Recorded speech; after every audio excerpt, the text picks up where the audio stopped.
Baik, kita akan masuk ke bagian soal nomor 5. Sebuah bola bermassa 0,2 kg memiliki kecepatan 1,5 I meter per second dan sebuah bola lainnya bermassa 0,3 kg memiliki kecepatan minus 0,4 I meter per second. Kedua bola tersebut bertemu dalam tumpukan elastis dan kita diminta untuk menentukan kecepatan masing-masing bola setelah tumpukan dan kecepatan pusat massa sistem sebelum dan setelah tumpukan. Oke, jadi kalau kita bisa lihat di sini tumbukannya adalah tumbukan elastis, ya. Lalu dua bolanya, yang satu arahnya ke arah sana, V1I sebelum tumbukan, yang kedua sebelum tumbukan arahnya V2I gitu ya. Ke arah sana, jadi ke arah yang berlawanan karena ya kita tinjau dengan sumbu yang seperti ini. Nah, di sini sebelum kita mengerjakan yang A dengan B, sebenarnya mudahnya adalah karena tumbukannya tumbukan elastis, maka ada dua hal yang kekal di sini ya, yaitu apa namanya momentum linear kekal dan energi kinetiknya juga kekal. Artinya sebenarnya pada dasarnya untuk menyelesaikan atau mencari solusi dari persamaan ini, kita memanfaatkan dua kekekalan hukum kekekalan yang berlaku ini, yaitu kekekalan momentum dengan kekekalan energi kinetik. Jadi artinya sebenarnya kita tinggal istilahnya mengerjakan secara aljabar dengan memandang dua hukum kekekalan ini. Tapi untuk lebih mudahnya saya akan turunkan satu kali. Jadi nanti pada saat di modul ini ada tumbukan elastis, kita bisa recall kembali persamaan yang kita dapat pada pembahasan kali ini ya. Jadi sebelum kita kerjakan, kita tinjau momentum kekal dulu ya.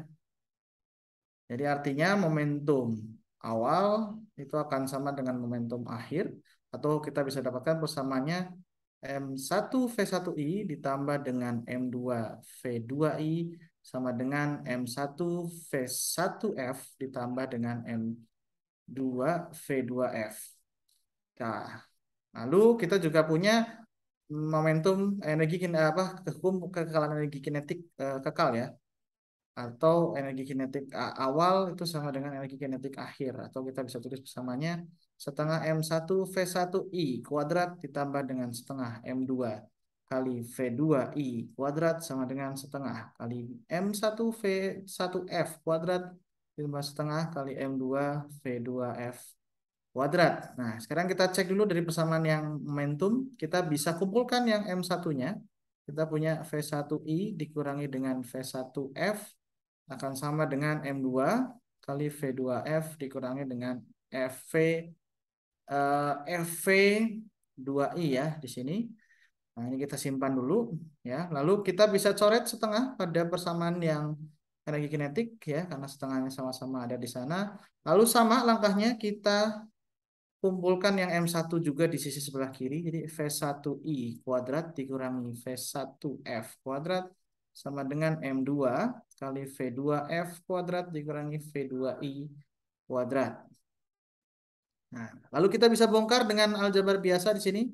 Kita akan punya V1I minus V1F dikalikan dengan V1I plus V1F. Sama dengan M2, ini juga sama, kita bongkar V2F minus V2I dikalikan dengan V2F plus V2I. Nah, Anda bisa lihat di sini, dari persamaan pertama Anda tahu M1V1I minus V1F sama dengan M2 V2F minus V2I. Artinya ini bisa kita coret, ya, ini bisa kita coret, itu akan sama dengan M2 sama M2F per V2I, ya, kalau kita substitusi. Sehingga kita akan dapatkan dua persamaan ya. Persamaan pertama adalah yang ini. Ya, kita akan punya dua persamaan. Persamaan pertama adalah yang ini. Lalu persamaan kedua adalah sisanya dari ini. Jadi V1I ditambah dengan V1F sama dengan V2F ditambah dengan V2I. Jadi kita akan punya dua persamaan ya. Saya bintangi dua persamaan ini. Nah, sekarang dari dua persamaan di sini kita sudah punya 1, 2, 3, 4 ya. Kita punya 4 variabel yang diketahui dan di sini kita punya persamaan 6 variabel ya, M1, M2, V1I, V1F, V2F, V2I. Ada 6 variabel, kita punya dua persamaan, punya 4, artinya yang tersisa itu tinggal 2. Ya, 2 variabel yaitu tentu saja kecepatan masing-masing bola setelah tumpukan. Nah, yang di sini kita bisa cari saja ya. Jadi untuk mencari mencari V1I, V1F ya, kecepatan bola satu, maka kita eliminasi V2F.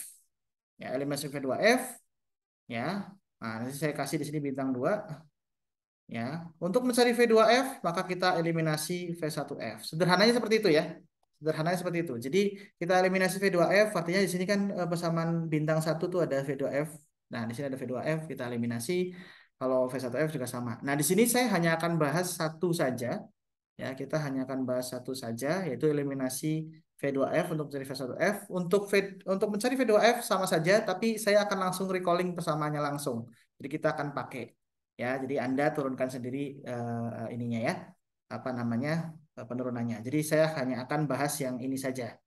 Nah, oke, oleh karena itu kita tulis kembali ya di halaman selanjutnya persamaan yang kita sisa itu ya, yang tinggal yang kita dapatkan terakhir M1 kali V1I dikurangi V1F sama dengan M2 kali V2F dikurangi V2I ya dengan V1I ditambah dengan V1F akan sama dengan V2I ditambah dengan V2F. Nah, di sini kita mau mencari V1F sehingga kita eliminasi V2F. Nah, kita eliminasi V2F dari sini di mana V2F itu akan sama dengan V1I ditambah dengan V1F dikurangi dengan V2I. Lalu kita substitusi ke persamaan sana. Jadi kita akan punya M1 kali V1I dikurangi dengan M1 V1F sama dengan M2 V2F-nya kita ganti ya. Jadi V1I plus M2 kali V1F minus M2 kali V2I. Masih ada minus M2 kali V2I. Ya, Anda bisa lihat di sini. Nah, lalu kita akan mencari V1F. Jadi kita kumpulkan V1F-nya ke arah kanan, sisanya kita lempar ke kiri ya. Jadi kalau kita ada tulis, hati-hati saja di sini saya melihatkan V1F itu akan dikalikan dengan sisanya. Ini kita pindah ke sana, jadi kita punya M1 ditambah dengan M2. Lalu sisanya tinggal V1I itu akan bersisa tinggal V1 itu ini pindah ke sana. Yang lain nggak ada ya. Ini V2 ya. Ya, kita akan punya M1 dikurangi dengan M2 ditambah. Ya, ingat ya, ini plus minusnya belum kita masukkan arah dari V1, V-nya masing-masing ya. V2I. Jadi kita akan punya di sini ya.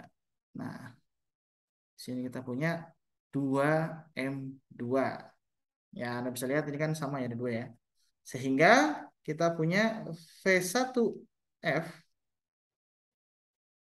ya, itu sama dengan M1 minus M2 dibagi dengan M1 ditambah M2 dari V1I. Sebentar saya tulis nanti M2 dibagi dengan M1 ditambah dengan M2 yang di sini itu adalah V1I, yang di sini adalah V2I. Nah, ini kita akan dapat V1F dengan mensubstitusi persamaan yang ada. Untuk mendapatkan V2F-nya, tentu saja sama saja Anda eliminasi V1F karena kita hilangkan V1F-nya dengan persamaan bintang 2 tadi. Anda pilih V1F sama dengan apa? Substitusi Anda akan dapat ini. Sehingga Anda akan mendapatkan dua persamaan yang mirip, hanya terbalik saja. Itu bentuknya seperti ini. Ya, jadi sebenarnya saya ingin langsung ke sini, tapi ya tentu saja akan tidak sehat ya kalau saya tidak turunkan. Nantinya ini bisa langsung digunakan untuk ini. Hanya ya tentu saja kalau Anda mau langsung Anda akan menghafalkan. Sehingga kalau kita mau mencari V1F dengan informasi yang ada, kita punya 0,2, kita tinggal di belakang saja ya satuannya ya. Dikurangi dengan 0,3. Jangan istilahnya jangan takut dengan angka negatif ya, karena maksud dari kecepatan F negatif itu artinya arahnya ke arah sumbu X negatif gitu ya. Nah, lalu M1-nya itu akan sama dengan 0,2 ditambah dengan 0,5. V1I hati-hati ya. Di sini V1I itu adalah kecepatan bola 1. Jadi karena dia 1,5 I jadi positif ya. Anda masukin angkanya positif, Anda harus hati-hati.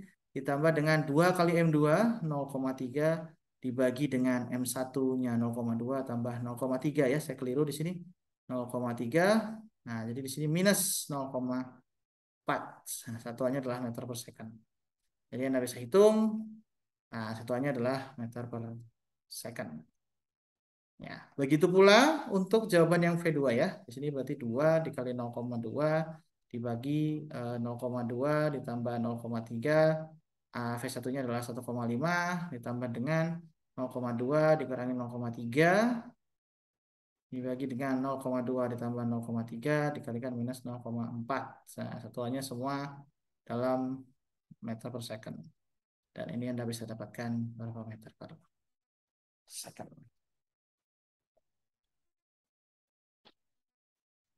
Ya. Oke, sekarang yang B. Kecepatan pusat massa sistem sebelum dan setelah tumbukan di sini selama momentum dari sistem kekal, maka kecepatan pusat massa itu akan bergerak dengan kecepatan yang sama antara sebelum atau setelah tumbukan. Nah, sebelum tumbukan kita bisa menghitungnya dengan meninjau apa definisi dari kecepatan pusat massa, yaitu massa 1 dikali V1 ditambah massa 2 jadi sebelum ya kali V2I dibagi dengan massa 1 dibanding massa 2. Anda sudah punya angkanya semua, Anda bisa dapatkan meter per second.